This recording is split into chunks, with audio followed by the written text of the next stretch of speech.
जैसे कि आज फादर्स डे है तो अभी आने से पहले कुछ लाइंस लिखी।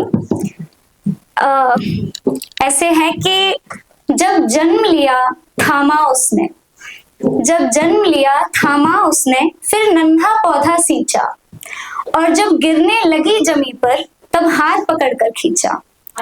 वो पिता मेरा ताकत मेरी, मैं उसकी हूँ परछाई, कि वो पिता मेरा ताकत मेरी, मैं उसकी हूँ परछाई। हूँ धनी बड़ी बिन पैसे के, मेरा पिता ही मेरी कमाई, मेरा पिता ही मेरी कमाई। Thank you. अब जो पोएम है वो मैंने एक फूल की आत्मकथा के तौर पर लिखी है, जो जीवन के उद्देश्य और किसी और के लिए उपयोगी बनने और अंततः कृतज्ञता के साथ विदा लेने के ऊपर लिखी है मैंने। सॉरी थोड़ा नर्वस हो रही हूँ।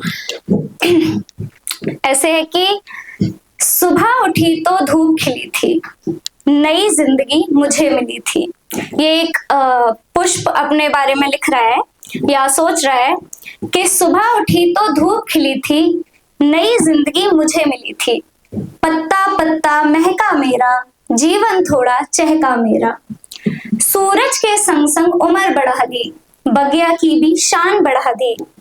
फिर एक तितली बैठी मुझ पर, गुपचुप वो मुझसे बतलाई। कर थोड़े से लेकर उसने मुझे पते की बात बताई। बोली सुंदर दिखती हो तुम, बोली सुंदर दिखती हो तुम, देखो कब किसको भा जाओ। हो सकता है मंदिर पहुंचो या किसी की तुम लाश सजाओ। लेकिन जीवन जितना जीना किसी किसी के काम ही आना, लेकिन जीवन जितना जीना किसी किसी के काम ही आना।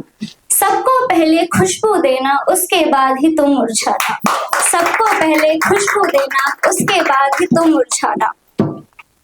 रंग भरी उस तितली ने, कि रंग भरी उस तितली ने मुझको जीवन का सार बताया। मैंने थोड़े कण और देकर उसका मैंने शुक्र जताया, उसका मैंने शुक्र जताया। फिर शाम ढली और सूरज डूबा, पत्तों ने भी भरी जमाई। फिर शाम ढली और सूरज डूबा, पत्तों ने भी भरी जमाई। जीवन सार समझकर ऐसे नींद मुझे भी सुकून की आई, नींद मुझे भी सुकून की आई। Thank you so much. Thank you.